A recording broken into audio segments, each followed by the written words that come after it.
Hey guys, welcome back to Clownfish TV. This is Kneon. I am here with Geeky Sparkles. Hello.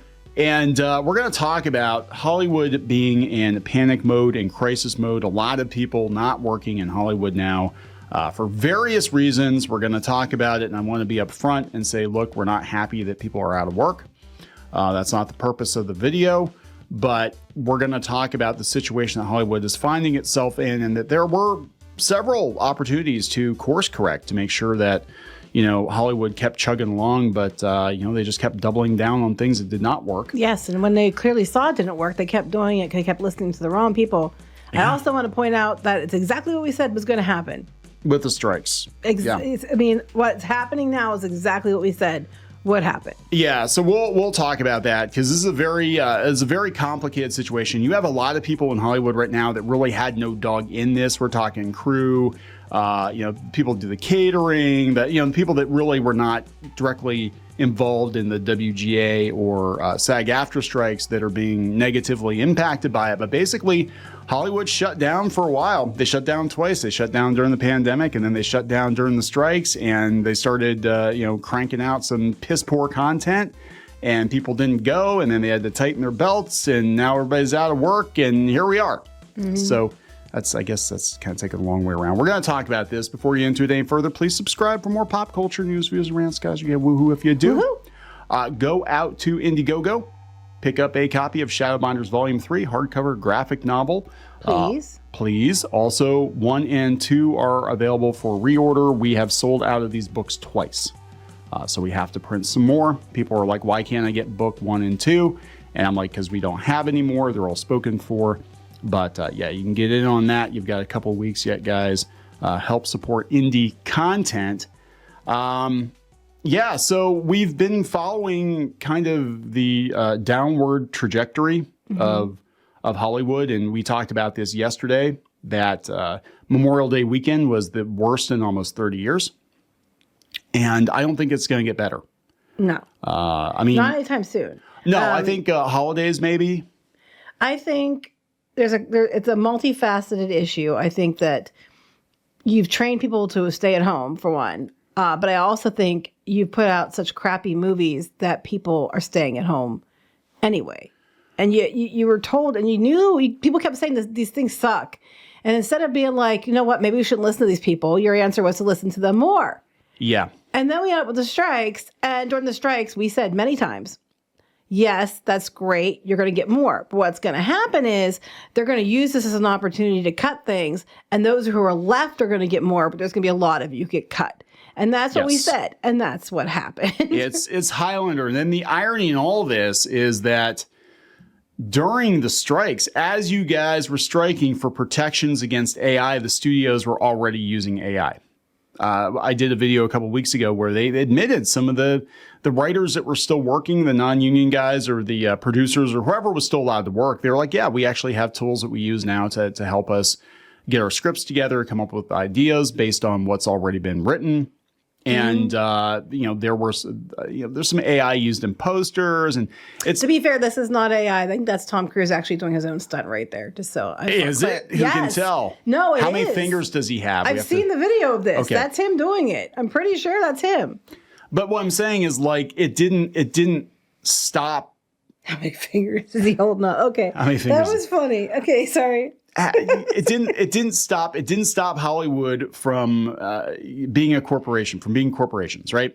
And they got to get this content done. With or without you, they're going to get done. And then the biggest kick in the balls for a lot of these people, because they thought they were striking against AI, is as soon as the ink is dry, like... I don't think it was even dry. It wasn't even dry yet. SAG-AFTRA turns around and cuts a deal to sell voices. And the rights to voices. And then even if you don't sell your voice, you can wind up in a situation like Scarlett Johansson. Sound-alike. Where they have a sound-alike.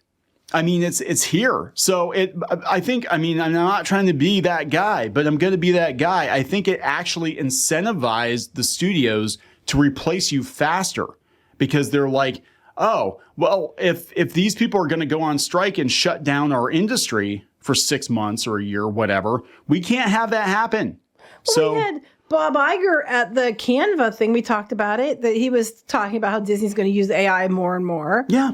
I mean, and they think that AI can make entertaining, and I forget the exact wording, but it's basically like we can have AI write our stuff and it'd be popular. Walt would That's be kind so of what he was proud. basically saying. I don't know. He might have been. I don't know. No, Walt would have used Torn on AI. that. Yeah, he would have used AI. He would have used it, but he would have found creative ways to use it. And I think it probably would have been, audio animatronics interacting with people in the park. Something like that, yeah. Westworld, basically.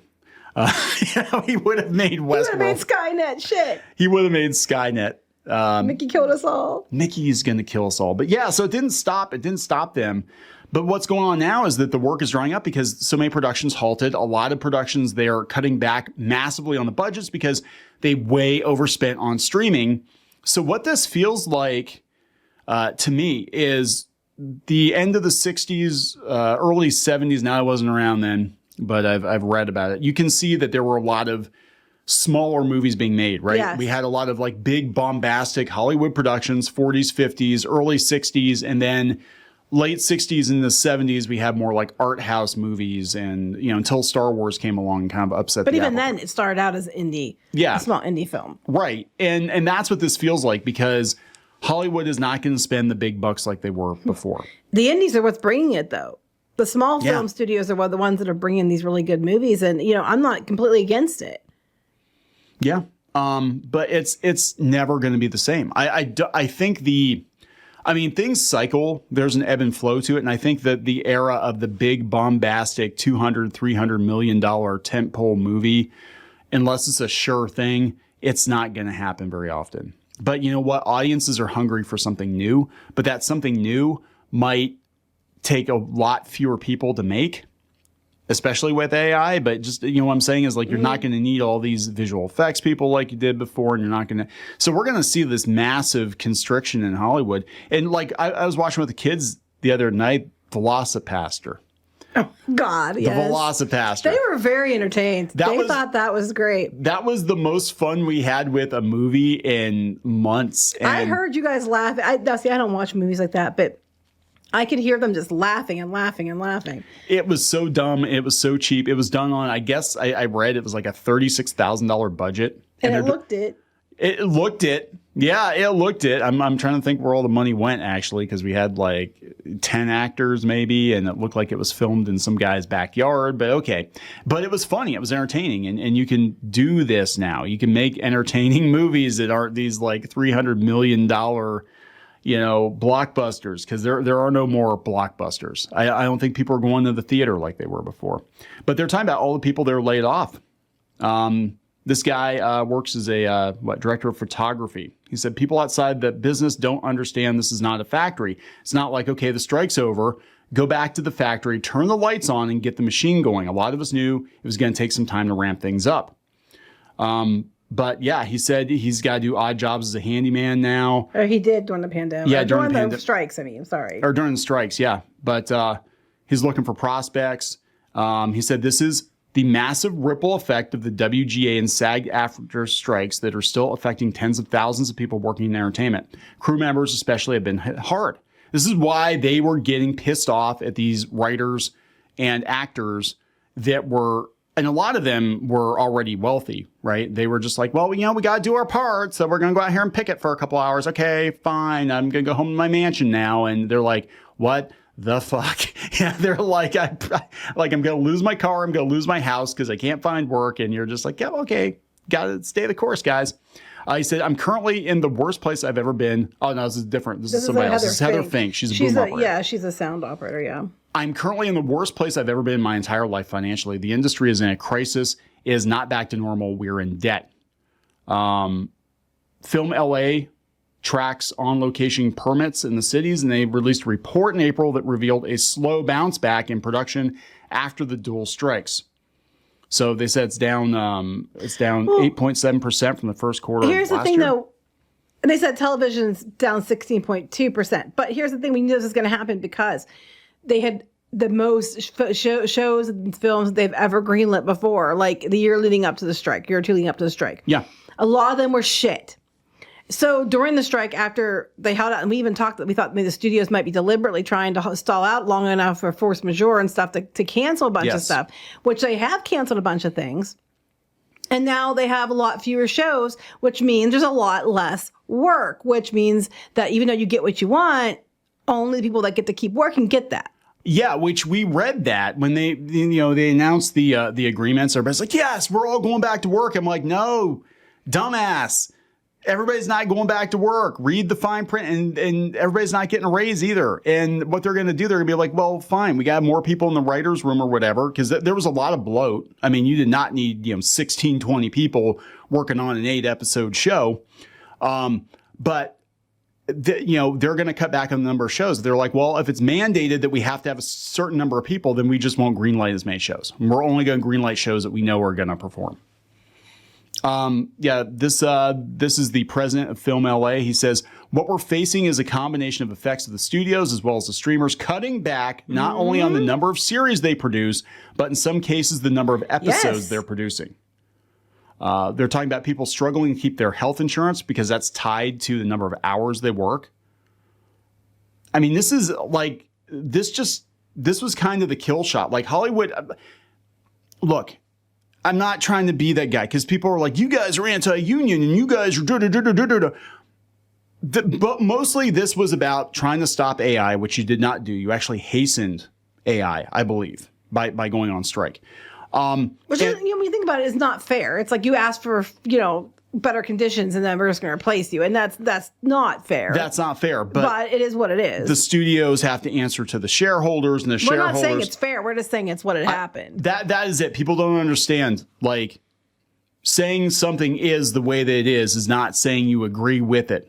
What I'm saying is, this is what, if you pull at this thread, this is what is going to unravel. And I said, what will happen is you will make a damn good case for these studios to speed up the process to replace you. And that's exactly what they did. You'll make a damn good case for them to look for ways to cut costs because everybody costs more now and they're already hurting. And that's exactly what you did. So that's not being like anti-union. That's just like cause and effect. Well, it also sounds like they're deliberately hiring or not hiring as many people and overworking the ones they have to try to save too. And that's what they're talking about in the paragraph, above that. But I do know they're up for the IATSE. I was up for a lot of different groups are up for contract renewal this year. Now they have gotten deals pretty much in place for several different groups, but not all of them. And their contract expires on July 31st. But I think they're doing what they can to avoid a strike. They seem to be working with them. Yeah, this person, this is the female, the boom operator, right? Yeah, she said Fink. She said she's working in sound for 14 years. She said it was honestly one of the biggest mistakes I've ever made in my life, and she feels uneasy about the future. One of her primary concerns is the increasing number of productions moving away from LA and California to states or countries. Yes, they've been. That offer better tax incentives for production, a phenomenon dubbed runaway production. They've been. I know Australia and the UK have been getting a lot of people, a lot of the different shows. Canada. Yeah. They're saying Georgia. I know Georgia, all the Marvel stuff, like thanks to Georgia. Yeah. I thought they were going to boycott Georgia because of the abortion issue. I thought that was. I don't even know. Was that what it was? That lasted like 2 weeks. I thought it was the ID. I don't know. I never keep track. We're going to boycott. Everybody boycott, and everybody forgets about it because they're like, oh, that's a lot of money. Yeah, they said California offers $330 million annually in film tax credits, but other states, like New York and Georgia, provide more. New York's cap is $700 million, and Georgia does not have a limit. Yeah. So it's just like, I mean, I'm hearing stories of this. I've had people write and say that they're hearing that like a massive amount of people are laid off. They're taking odd jobs. They're working gig jobs. They're doing DoorDash. They're doing Uber. They're doing whatever they can do to stay in LA. And then it feels like, the studios are just moving production out of LA. To be fair, though, California doesn't probably have the money to pay you higher, tax breaks because all the money's gone. So they're in massive debt. Yeah, I mean, the whole state's collapsing. It's like, I mean, so you kind of did it to yourself. I don't know what to say here because this is the thing. Like you move, and this is kind of the dream for a lot of people, working in entertainment, is they move to California and they think that, like LA. Sorry, anybody who lives in LA. It wasn't my thing. Well, animation especially. There's so many people that move to LA for animation, and we've been following this. Like that whole scene, the LA animation scene is collapsing. It's I would say it actually collapsed before live action. But they're outsourcing all that stuff. You do not need to be in LA to work in animation. They're already Disney. Disney sent Moana 2 to Canada. And if Moana 2 does well, which it probably will, I mean, let's be honest, I think this one has a better chance of doing well than Inside Out 2. But if it does really well, Disney's going to be like, yeah, you know what? We don't have to have a Burbank animation studio. Yeah, we can just outsource everything to other countries. They're testing the waters, is what they're doing, to see if they can produce content around the world and not have to depend on LA, because this is a freaking dumpster fire right now. But and also unions. But yeah, I don't know what to say. I mean, it was pretty obvious to anybody on the outside looking at the situation that this was going to happen. And it is kind of a 1-2 punch, because the movies coming out are not performing. That's not going to incentivize the studios to greenlight more movies. And it's just going to be this spiral. But the flip side is we might actually get some really good independent stuff. So I guess there's that. I don't know. Are we going to wrap it up? Yep. Please subscribe for more pop culture news, views, and rants. We'll talk later. Bye.